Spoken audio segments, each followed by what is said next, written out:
Kjo është mishi i bordh Coca-Cola i cili vjen nga Brazili dhe importohet në Kosovë. Nëse jeni duke përdorur këtë mish, atëherë në largojeni. Ky nuk guxon të përdoret për momentin.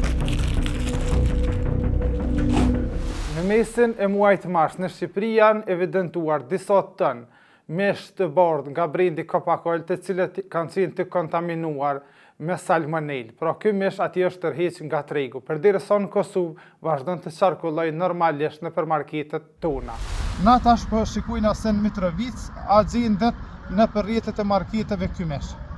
Hajde po hina mrena në Viva Fresh të shikojmë. Qysh peshehni ky mish në frigoriferet e Viva Fresh Store. Na tash pi marrëm mishin, pi vlejna edhe po shkojna me pagu. Pra tash jam para Interexin në Mitrovic dhe po shikojna mrena se a ka mish të bordh të brendit Coca-Cola, i cili është tërhequr nga sitja në Prishtinë.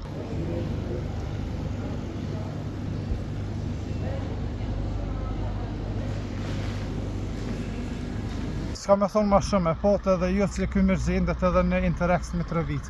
Të gjitha detajet për këtë skandal të mishit që po hetohet nga institucionet përgjithëse i ndeshni në vazhdim. Verio Info ka nisur lëmtimin e këtij rasti me datën 1 prill, duke dërguar pyetje në Agjencinë e Veterinës së Ushqimit për të pyetur se çfarë mosa kanë marrë. Ata na kanë thonë fillimisht se kanë marrë disa mosa në kufi për ta kontrolluar, mirë po ne kemi vazhduar tutje. Pasi raportimeve tona, Agjencia e Ushqimit dhe Veterinës dje ka dalër dhe ka bërë mostrime të reja. Pra, ka bërë kontrollime të reja në pika kufitare, në disa pika shitse përkatësisht supermarkete, si dhe të importuesi i këtij mishi në Prizren. Ne sot prap kemi dërguar pyetje në Agjencinë e Veterinës dhe Ushqimit për ta pyetur se sa është sasia e këtij mishi të hyrë në Kosovë gjatë vitit 2025, kush e importon dhe çfarë mosa shtesë kanë marrë. Ja çka të zëdhënësi i AU-vit, zoti Lamir Thaçi. Agjencia e Veterinës dhe Ushqimit përmes trupave inspektuese kanë ndërmarrë gjitha veprimet ekzekutive për të kryer xhirmimin e plot për mishin me origjinë nga Brazili. Deri më tash janë mashtruar 7 ngarkesa të ardhura nga importi, nga secila është marrë nga një mostër dhe do të besin të bllokuara deri në nxjerrjen e rezultateve. Po ashtu, në kontrollin e brendshëm janë realizuar 2 kontrolle në pika shitse, pra fjala për 2 markete që janë kontrolluar, nga të cilat janë marrë 2 mostra nga lote të ndryshme. Sasit sipas loteve të mostruara janë tërhequr dhe bllokuar deri në nxjerrjen e rezultateve. Është inspektuar edhe depoja e operatorit ekonomik importues, tek e cila përveç mosës së ndalesës, edhe në këtë rast është marrë një mostër. Çka po thot Agjencia e Veterinës së Ushqimit, po thot që kanë ndaluar kompanitë, pro marketet mishit këtë produkt. Mirë, po këtu po lëni përgjigje me 2 kuptimsi. Nuk po dihet se ja kanë ndaluar vetëm në pikat ku ka bërë kontrollin, që është totalisht e palogjikshme, apo edhe në pika tjera.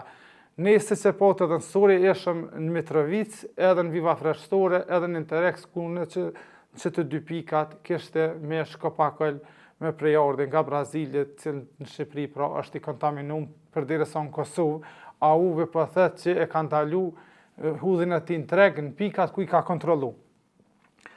Ndërkaq, kompania që merret me importin e këtij mishi, Verio Info ka mësuar se është kajmak shqipëk nga Prizreni, cilëve dje ju kemi dërguar pyetje duke i pyetur se a ka bërë verifikim gjendjes mishit pas skandalin në Shqipëri, çfarë sasie kanë importuar në Kosovë dhe sa prej mishit Coca-Cola gjendet momentalisht në treg që u importuar gjatë vitit 2025.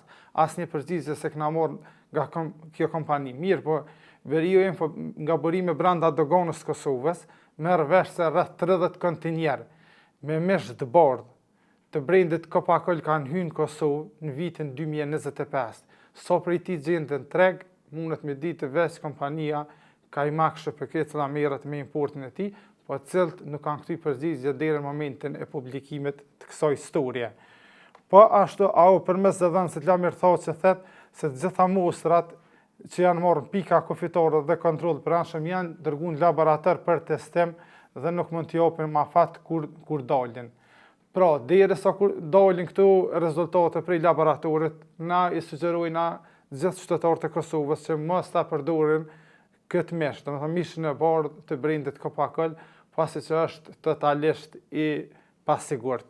Për shkak se siç e potencon disa herë Shqipëria konstatu se është me salmonel i helmuar. Por çfarë është salmonela në fakt? Salmonela është një lloj helmimi i cili shkakton ethe, dhimbje borgë dhe diarre. Sipas dhënave publike, vetëm në SBA mbi 1 milion njerëz në vit helmohen me salmonel, përderisa 26.500 prej tyre shtrohen në spital.